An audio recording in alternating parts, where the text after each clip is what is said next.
expectation and discipline.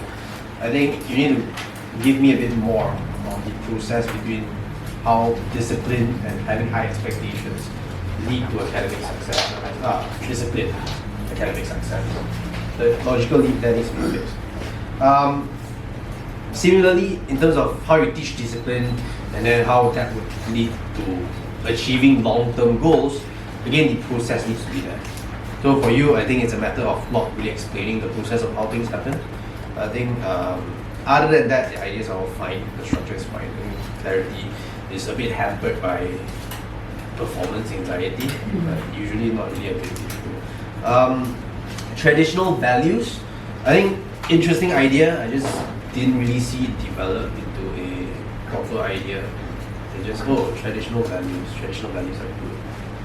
Like how are these traditional? Why are these traditional values good? Like, are they good because it's traditional or good because of some other reason? Right? Things to think about. Irfan, I think the biggest issue here, I think good use of structure, good use of structure in terms of applying the structures of an argument.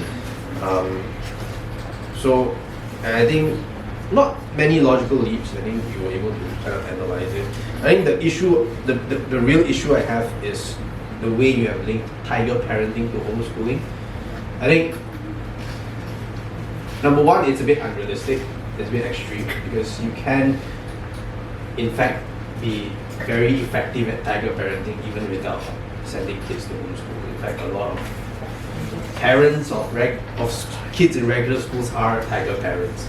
So by changing the debate to homeschools, I think you have kind of excluded a large part of the debate. So don't do that.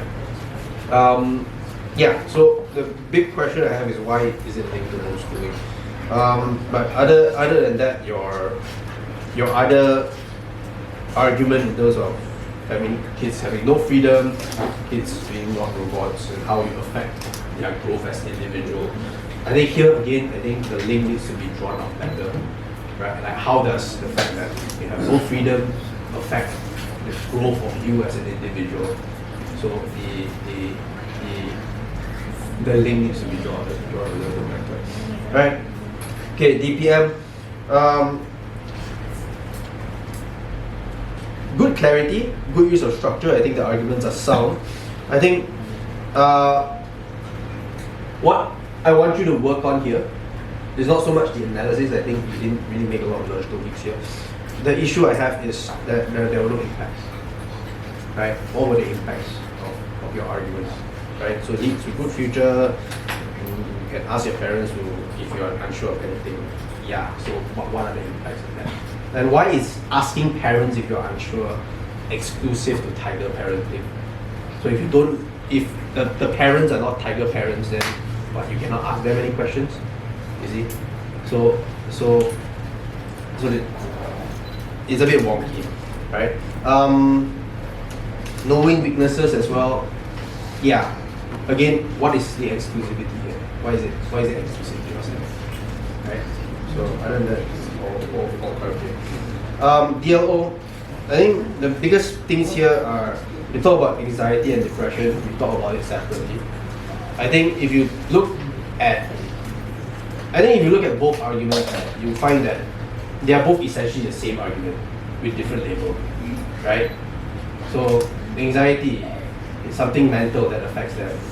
Depression is something mental that affects them. Like they are both the same argument, right? So in situations like that, you might as well just combine them into the same argument, right? And then you talk, and then use those two as, parts of the analysis, right? So the claim will just be like, it causes mental pressures that affects the performance of these teenagers, right? And number one is anxiety. How does it cause anxiety? What does anxiety result in? Number two, it causes depression. How does it cause depression? What does it do? Okay. That's about it. All right, let's give the debaters a round of applause.